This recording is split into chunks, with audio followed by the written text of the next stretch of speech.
Connie Gonzalez, Director of Strategy and Community Relations with Brooks. I'm joined by Chief Patrick Zepeda, the City of San Antonio Emergency Management Coordinator. Chief, thank you so much for joining me today. Thanks for having me. Yes, and thank you. I do want to thank you for your service, as well as the service of so many frontline hero agencies working together to activate the Emergency Operations Center during this pandemic. And so we all know that the EOC is working around the clock. You all usually do. And the EOC, for those that don't know, is located right here on the Brooks campus. And so for those that may not be up to date, what does the EOC do more on a day-to-day operations? So on a day-to-day operations, we're tasked with training our citizens, in the city of San Antonio, and we do things like citizen prepared workshops to educate our citizens how to prepare for emergencies that might happen. We are in charge of emergency notifications, so wireless emergency notifications, opt-in notifications, and a lot of planning and mitigation of hazards.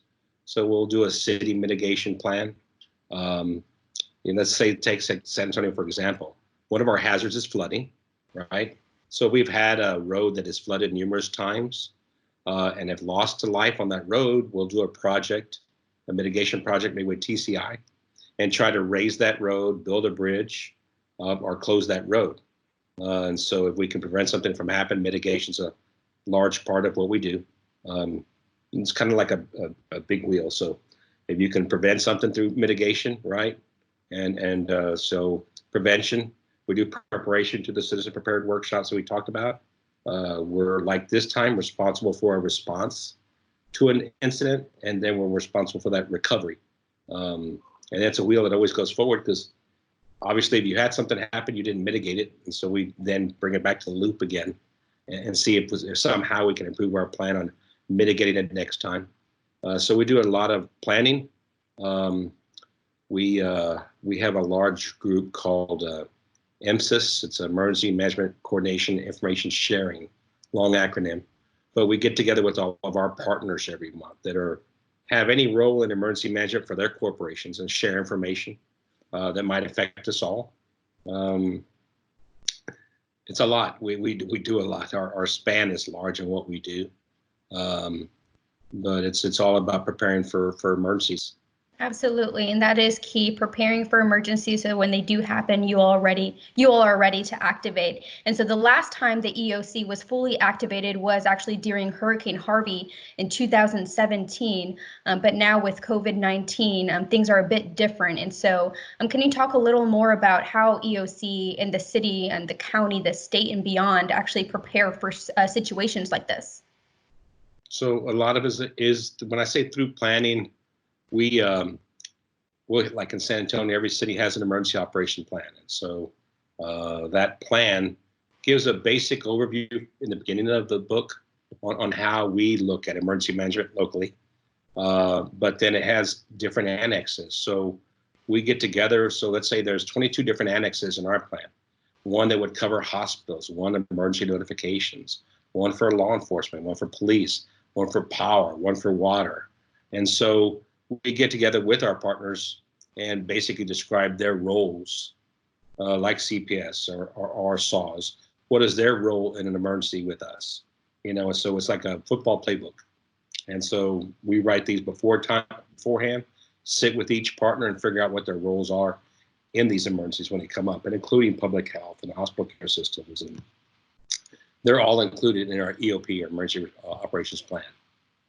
And like you mentioned, so several agencies, anywhere from Bexar County Sheriff's Office to the San Antonio Fire Department, area hospitals, and beyond are operating out of your facility today. And so talk a little about that, the collaboration, the coordination into creating the mobile treatment facilities, such as the one that's being installed at the Freeman Coliseum.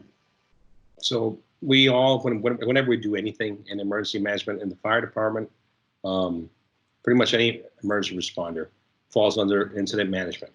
And so we're set up here too as an incident command structure. So we have a unified command, and that unified command consists of the major players in this. We then break it down into other areas, which is operations, which is a big one for this incident, planning, logistics, and finance. And so everybody's going to fall under one of those groups. And so a major one is operations. So that's broken down into, most people are part of that, public health, Department of Human Services. They're involved in testing at a facility at the Joe Freeman Coliseum. Our planning section is always planning for what we're doing next, where all our facilities are at and what we're doing at those. And every day we create an incident action plan. So it's a playbook for that next day, what we're going to try to accomplish next day. And so everybody involved in this incident works off of that plan, and everybody's incorporated into it. And every day, everybody involved in this attends a daily operational meeting that we have. And so to make sure that we all know what we're doing and what our objectives are. And so it is a very coordinated system, and it involves a lot of different people, a lot of different organizations, and it's a lot of preparation. So trying to prepare for what happens when we hit that spike, if we hit that spike, and if the hospital's reached capacity. You all have been doing a tremendous job, again, with communicating to the public, reiterating, clarifying, and it's really good to see, the same message, no matter what outlet you're looking at. And so we're all kind of on the same sheet of music, which is really good. And so you all also just recently announced a new app that people can download, the Ready South Texas app. So how has that enhanced communications and operations during this crisis? Really well. We actually started the app back in prior to Hurricane Harvey.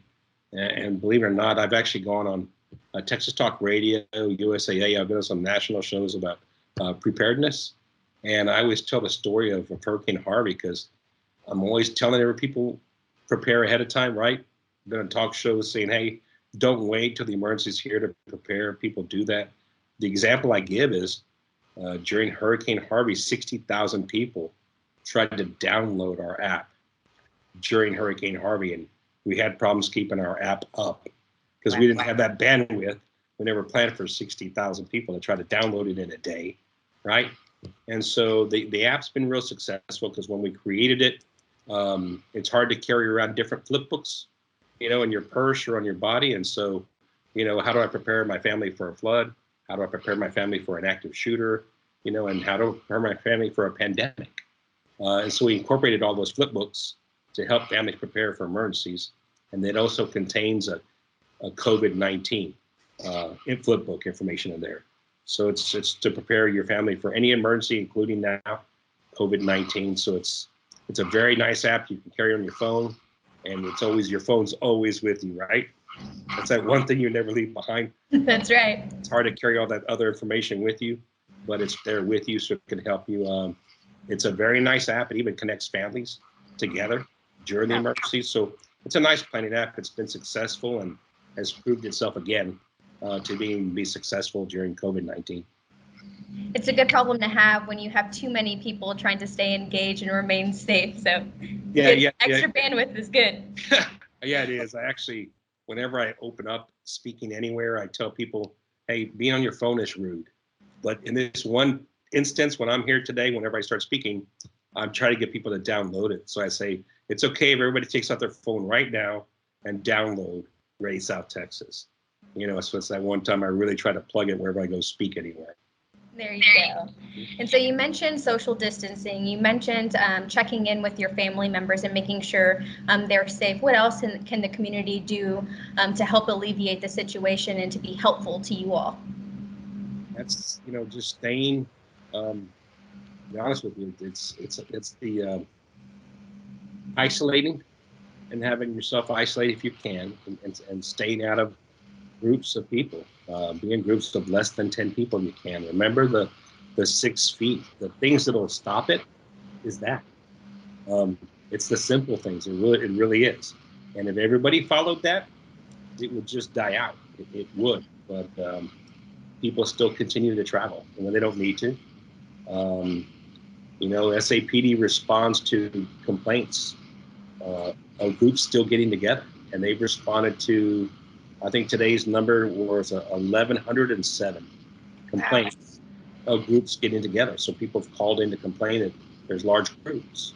So obviously not everybody does it, but if everybody did and just spend a little time isolating, it would make the curve go real far down.